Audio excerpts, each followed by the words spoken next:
Okay, time to give you my review of the latest Halloween film, just simply titled Halloween. Came out 2018.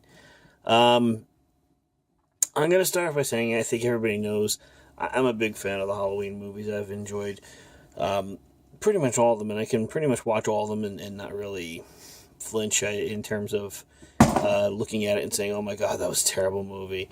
Most of them haven't been that bad. To varying degrees, some are better than others, obviously. I don't think anything ever tops the original 1978 version. Um, but, to varying degrees, each succeeding sequel has been, some have been better than others, some have been worse than others. And I'm even a fan so much that I enjoy Halloween 3 a lot. It's a very different movie. It's certainly not a Michael Myers story. It's a very different movie, but I think it's a pretty good story overall. I'm just going to skip any of those for the moment because this is basically a comment, this is basically commentary on the new movie. Um, I'd like to point out at this point in time in the franchise, I didn't go see Halloween, this newest Halloween, in the theaters. Um, Partly because I was just fairly busy, partly because I got to admit, the whole concept of them just essentially saying two, three, four, five, six, H2O, Resurrection, Rob Zombie's Halloween. I've gotten to the point where I think I've just getting fucking tired of being rebooted. So when I heard this movie was going to be a reboot, and I heard that they were going to ignore previous sequels, I kind of just sat down and said, what is this franchise at this point? It's starting to become one of those old choose your own fate books, where if you'd like Michael Myers to be the brother of Laurie Strode, flip to Halloween 2. If you'd like Michael Myers to not be, flip to Halloween 2018. If you'd like Michael Myers' family to be completely white trash, flip to Rob Zombie's Halloween. So honestly, when a lot of this comes around with this movie, I was kind of put off with it from the word go. Um, I did go and rent it a few days ago, and I've had some time to digest that a little bit now. And as a film, it's not a horrible movie. It's certainly entertaining to watch. It had a few twists that were unexpected. Um, but the overall problem I have with this movie is I'm at a point where I want to say I'm almost done with Halloween movies. And I think I'm almost done with Halloween movies because how do I fucking care about these characters anymore? Now, I mean, obviously, Michael is something of a special, supernatural, almost like force, where we've put him through the mill several times, and he keeps coming back for more. And I'm always willing to suspend disbelief when it comes to things like, the fact that he was shot in the eyes at the end of Halloween 2, but somehow miraculously that didn't bother him in Halloween 4. So I've always been more than willing to just let some shit slide because it's a fucking movie. But by the same token, at this point in time, when I watched the franchise before, Halloween was good, was great. Halloween, maybe even the best horror movie ever made of its time. Halloween 2 is certainly a capable sequel.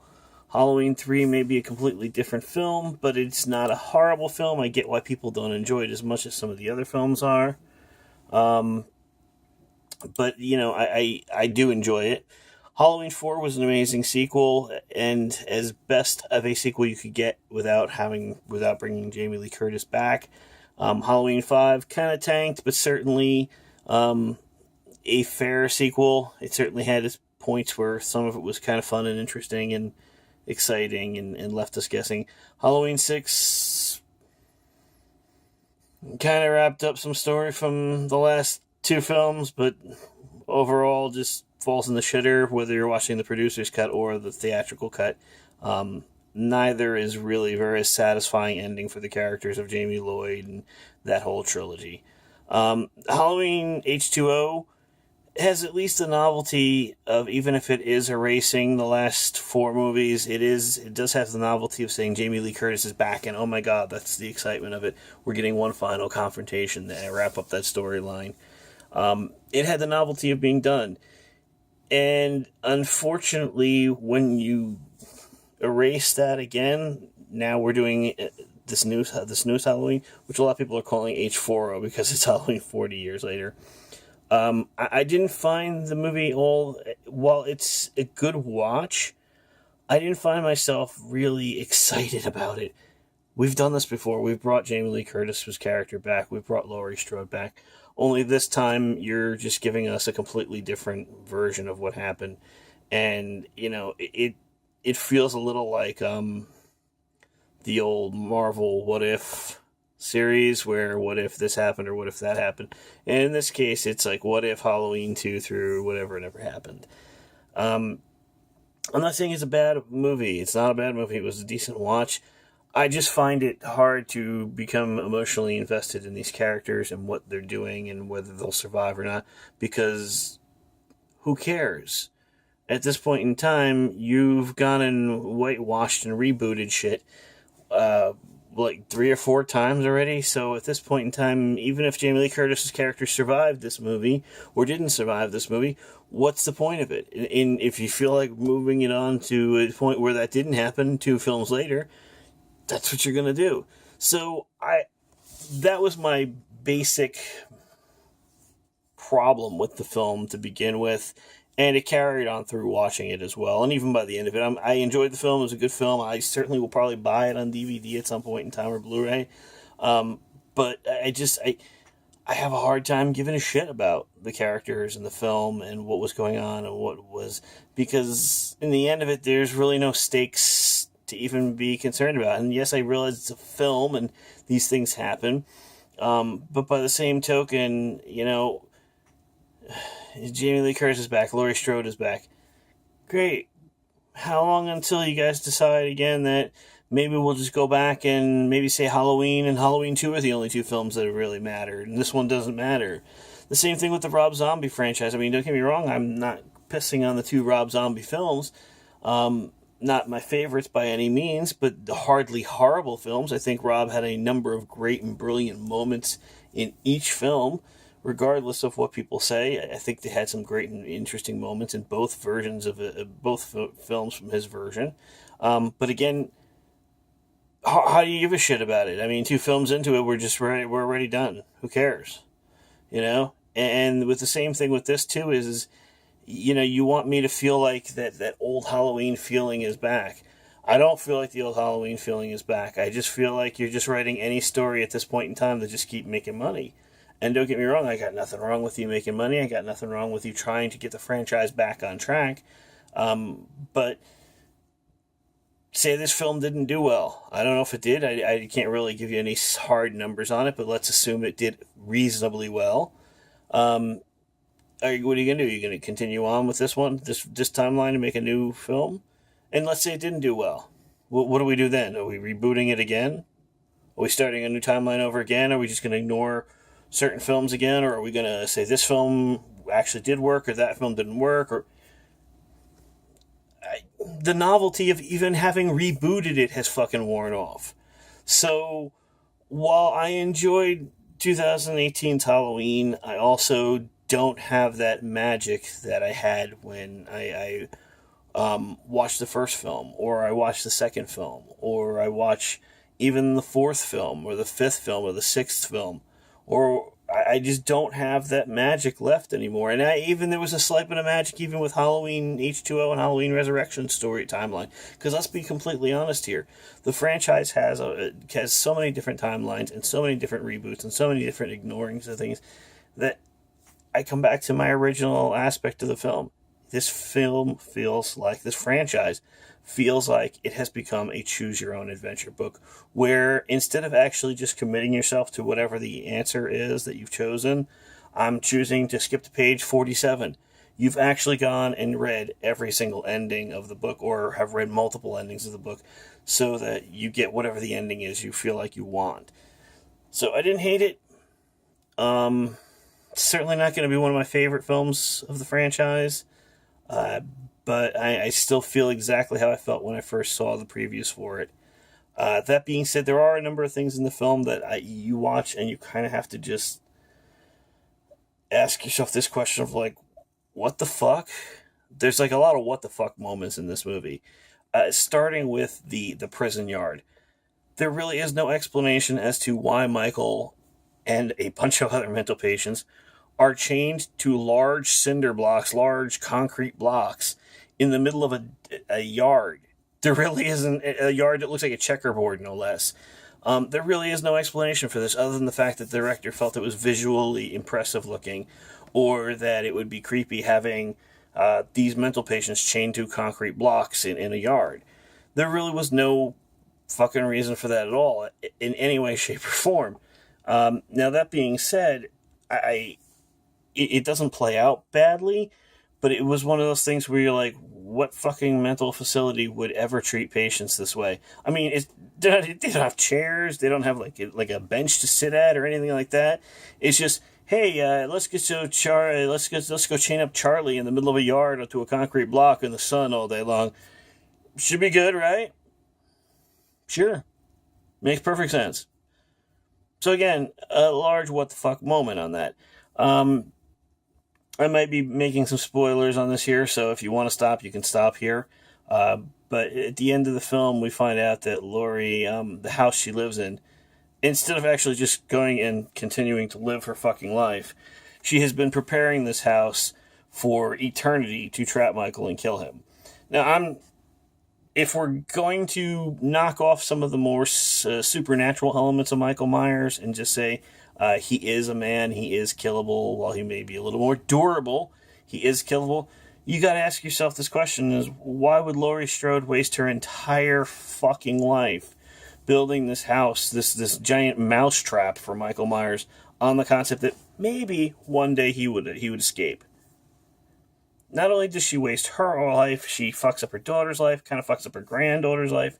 So you kind of look at this by the same token again and just say to yourself, again, what the fuck? Why would someone do this? And I'm thinking to myself, if you were going to kill Michael Myers, there's probably got to be, considering in this film we're saying he is at least somewhat human in the fact that he gets injured, he gets hurt, and it's damage that's lasting damage. If your whole big concept is that you're going to kill him and he is a human, just slightly more durable than most humans because he's out of his fucking mind, you got to ask yourself, I think building a giant mousetrap house is probably the highest level of cuckoo you can go.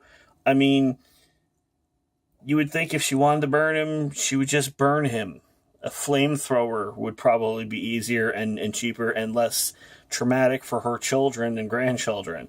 You know, screwing their whole lives and building this huge mousetrap house. And by the same token, there's things like where Michael's in the backseat of the police car with the granddaughter, and he just wakes up and gets out of the car. Why wouldn't he kill her at that point in time? That doesn't make any sense. Didn't make much sense. I'm also going to point out that much like the film Freddy vs. Jason, which, by the way, is an enjoyable film as well, every character we meet in this film, every subplot, every story, every little thing that's going on, from Laurie's daughter to Laurie's daughter's husband to her granddaughter, her granddaughter's boyfriend, their friends, every one of these characters is a fucking 100% pointless character in of the fact that it's just wasting time. It's just killing time until we get to the point where Laurie and Michael face off against each other. Now, that can be said of anything where two iconic characters meet, be that H2O or be it H40, as this case is, or even Freddy vs. Jason. We're just killing the time until we get to the point where these two main characters meet. But to me, here's the thing. When you look at the difference between H2O, when Laurie and Michael come face to face, it's nothing but a build all the way until that moment where they're face to face on the sides of that glass in the door. And everything from there on it's just flat out awesome, because you sit there and you watch the two of them play this cat and mouse game with each other, where they're really just ready to just tearing into each other and ready for the final battle. Same thing goes with Freddy versus Jason. Say what you will about the first half of the film, it's all just killing time till we get to the point where Freddy and Jason are hacking away at each other. But you're not disappointed by that moment. You're not disappointed when they start fighting each other and they're cutting off limbs and gallons of blood are just flying everywhere. You're not disappointed by any of that. The cat and mouse of Laurie Strode and Michael Myers in this film is fucking boring. I'm sorry. I mean, I'm not going to say it's great, and I'm not going to say it was so bad it was unwatchable, but it essentially comes down to Laurie wandering around the house with a gun and occasionally getting into a bit of a fight with Michael, and then using her daughter as bait to get him into this basement, and then flipping a few switches to set the house on fire. Not saying it's an awful ending, but it is awfully unexciting. You're not sitting on the edge of your seat watching Michael flip tables and stab boyfriends, or descending from the ceiling from a pipe he was hanging onto, or you're not watching Jason sticking his machete through Freddy while Freddy is sticking his glove. You're not watching any of that. There is a very anticlimactic feeling to this battle between Laurie and Michael Myers in Halloween H40, as I'm just going to continue calling it H40 from this point on. So I really felt that while I get what they were going for in doing this, it just feels to me, as a longtime fan of the franchise, like a very hollow film. I will watch it again. I will certainly continue to enjoy it. I will watch other films that do come out, but I'm not going to lie to you in this review. I'm going to sit here and I'm going to tell you the honest truth about how I feel about the film. I just didn't feel like it was anything that was needed, broke new ground. I'm not going to say there was nothing that didn't surprise me in the film. There was a surprise or two, which I won't spoil. But it just basically felt like a severe retreading of what we've seen in the past. And not necessarily even a great retreading of what we've seen in the past. Now, would I see further Halloween movies based on this timeline? I'm in for a penny, I'm in for a pound. I've seen all the ones already. I'll continue to see any new ones that they make. But much like the Rob Zombie films, while I thought they were entertaining, I'm going to default back to the films I had seen previously and actually enjoyed more. So, while I will watch Rob Zombie's Halloween 1 and 2, if I'm sitting down and somebody says to me, hey, we've got Halloween films for you to watch. Would you like to watch the original Halloween and the original Halloween 2? Or would you like to watch Rob Zombie's Halloween and Rob Zombie's Halloween 2? Given the choice, I'm 9 out of 10 times going to pick the original Halloween and Halloween 2 over the Rob Zombie films. Again, not shitting over the Rob Zombie films. There was a lot of stuff in those I really enjoyed. Some stuff I didn't care for, but sure, there was a lot in them I really enjoyed. The truth of the matter is if I just go back and look at, given that choice, I'm going to always choose those first two films over the Rob Zombie films. And in the same thing here, I will honestly say the same thing here when it comes to Halloween H40. If given the choice of watching a Halloween movie where Jamie Lee Curtis reprises the role of Laurie Strode, I am 9 times out of 10, I shouldn't say always, I am 9 times out of 10 going to pick Halloween H2O over Halloween 2018. Most times. It's just the way I feel about the film. That being said, that's your Cheese Remote review of Halloween 2018, or Halloween H40, as their fans have been calling it. There you go.